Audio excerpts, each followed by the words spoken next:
Beneath the dust of forgotten libraries, etched into parchments deemed too dangerous to preserve, lies a name history tried, and failed, to erase. Selene. Not a myth. Not a folktale. A predator who walked among us, her story written not in ink, but in blood. Historians whisper of a noblewoman who vanished from Byzantine records in 541 AD, the same year the Plague of Justinian devoured half the known world. Coincidence? Or the first breadcrumb in a trail of horrors leading straight to her crimson lips? Let me be clear, this is not a fairy tale. This is a reckoning.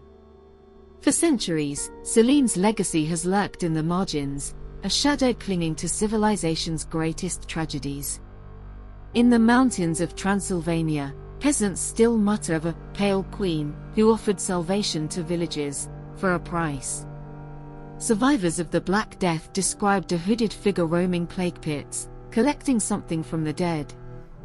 And in 1587, when the entire colony of Roanoke vanished, leaving only the word Croatoan carved into a tree. A Spanish sailor's log from that year recounts a woman with eyes like cold starlight, watching their ship from shore. But to understand Selene is to descend deeper. Into the why. Into the hunger. Medieval alchemists wrote of a substance called ichor, a black liquid extracted from corpses, said to grant eternal life. Selene's signature? Perhaps.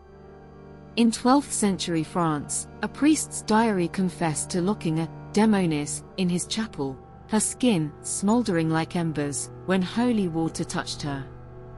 By dawn, she was gone.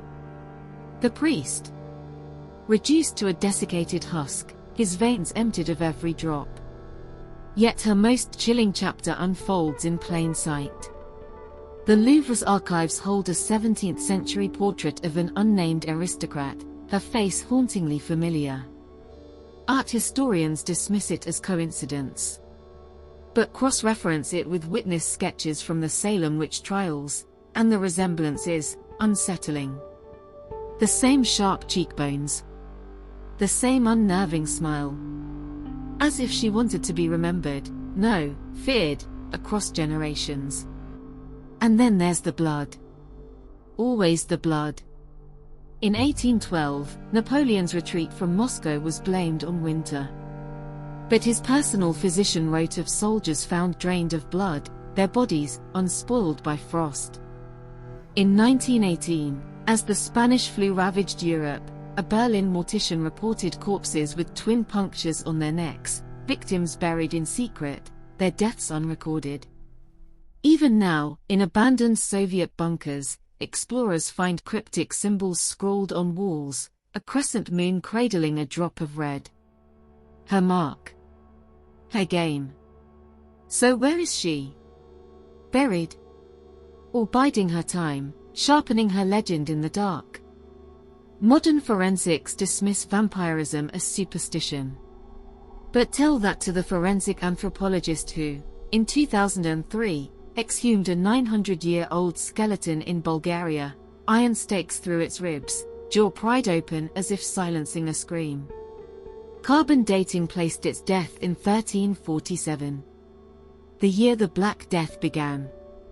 History is a lie we tell ourselves to sleep at night. Selene is the nightmare it cannot contain. She is the whisper in the plague wind, the shadow at the edge of the firelight. And if you listen closely, in the silence between heartbeats, you might hear her truth: immortality isn't lived. It's stolen. So the next time you walk through an ancient cemetery, or brush your fingers over a medieval tomb, ask yourself, who really writes our history? The victors? Or the thing that never dies? Don't forget to like the video and subscribe to the channel for more content. Until next time.